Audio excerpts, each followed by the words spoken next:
Hi, my name is Mumba. This message is dedicated to the young people of my country between the age of 15 and 35. I want every young Zambian to look into my eyes and listen to me with both your ears and your hearts. I wish to state that you represent the largest group of cowards, yes, cowards, that Zambia has ever produced. You are proved over time to be absolutely spineless. You have watched the country that you are going to manage in the next few years get wrecked, and you still remain silent. I sometimes wonder if you have any interest in your country. How shall you lead this country without passion and without courage?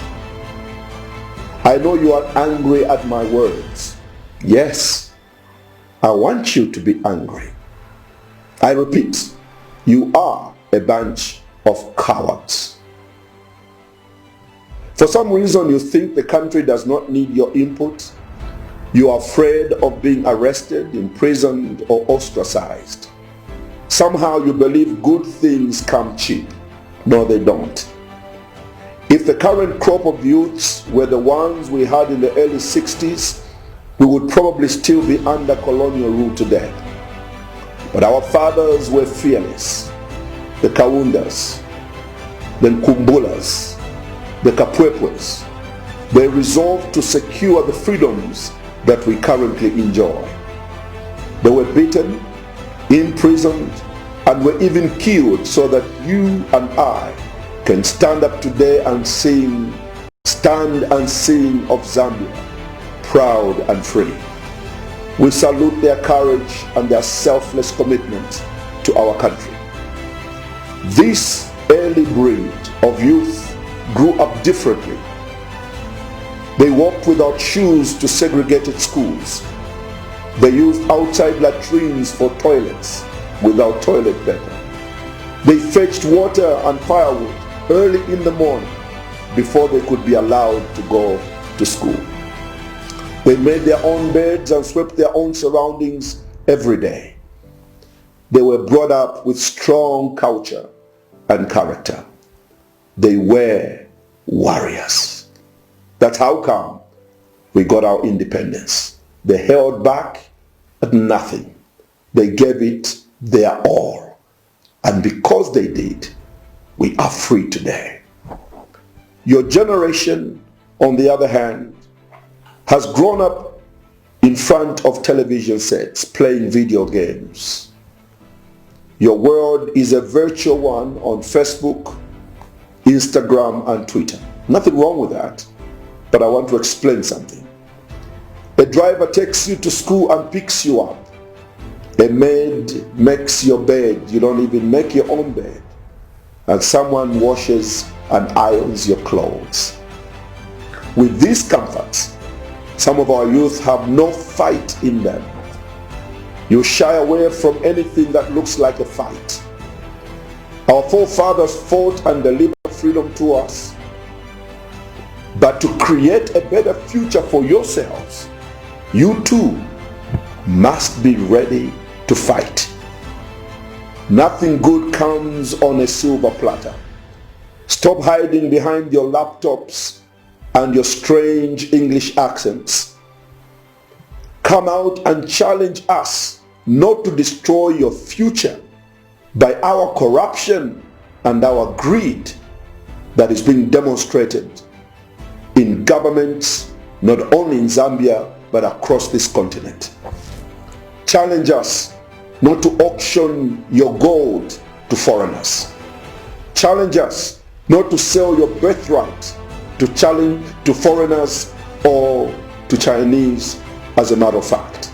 Challenge us not to insult your intelligence by relying on foreigners to think for us in restructuring the debt we recklessly accrued, even against the advice of many.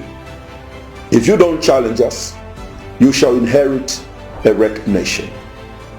I call for courage amongst our youth If you belong to a political party, learn to ask the difficult questions to your senior officials. If you are in the opposition, ask us to be clear about the future that we intend to create for you once we assume power.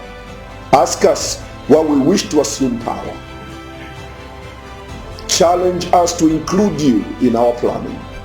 If you belong to the ruling party, ask the difficult questions as to how some of them have become so rich overnight. Ask and keep on asking until we change, until they change. After all, it's your future, it's your country, and it's your life. You have nothing to lose. In any case, you don't have anything now. Yesterday, driving through Cairo Road, I was held up in traffic. A young man, together with others, came by my window selling tomatoes and onion. One of them looked me straight in the eye as I was trying to start a conversation with him. He said, "Mr. President, I'm a graduate from the University of Zambia in the School of History. And I graduated with flying colors, and I want to send you my results." I said, "Then what are you doing on the street?" He said, "Because there's nothing for me and nothing for my youth. There are no jobs, there are no opportunities." You have nothing to lose. Even if you fear to ask the question, it will not improve your life. Ask the difficult questions. Tell us what you're going through. If they arrest you, speak from the prison bars. I spoke several times from behind the prisons and continue to speak. And I want you to secure your future as a young people by being free to ask the questions. It is for that reason that we are forming what I'm calling Freedom from Fear campaign committees in all our 10 provinces. The thing that has held us back from being progressive is the spirit of fear. Fear of government. I have made it clear before and I want to say it again. Government must not be feared. Government must be respected. The moment you start to fear your own government, then you are fearing your own capacity to develop into a successful human being, and you have failed to contribute to the well-being of our people. Government strength and authority is drawn from your ideas. Once you differ with government, say it. Don't be afraid. So we have started Freedom from Fear campaign committees. We have appointed leaders in every province. These shall demand answers from the government. They shall use all democratic means to get answers from government. The youth of Zambia, you may not have grown up like we did. But if we are lions who grew up with a rough life,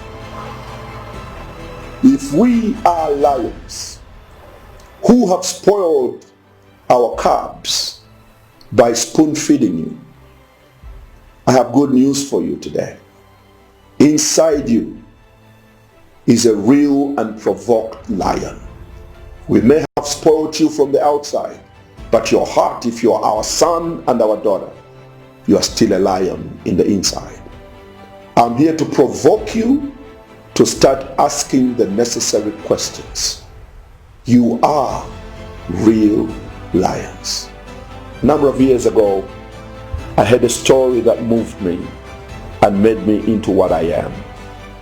A farmer went out in his farm and somehow found eggs of an eagle. And he got one of those eggs and placed it under one of his hens, which was laying eggs and about to produce chicks, to hatch. A few days later, the eggs were hatched. But amongst those chicks was a little eaglet. It looked different from the chicks, and obviously it looked lanky and ugly. I know that the chicks, somebody says the chicks would look at their sister or brother and looked very, very ugly and different, they'll say, he really doesn't look like us, but anyway, he is our brother. And the little eaglet did not know that it was an eagle, and it did not belong to the bunch of chicks, that it belonged in the heavens, in the skies. One day the story is told that Mother Eagle flew over the village. Once, twice, the third time, something within the inside of the little eaglet told it that there was a connection between it and the skies and the noise that was coming from Mother Eagle, and tried to flap its wings. Before long, it began to ascend and to fly into the sky. Looking down, it realized that it was not a chicken, but an eagle. I want to say to the young people of this country, spread your wings. You are not chickens. You are eagles. Rise up, fly, and get a hold of this nation. This is your season. This is your time to make Zambia the pride that she should be on the continent of Africa. We are here for you, to work with you until Zambia is truly saved. I thank you.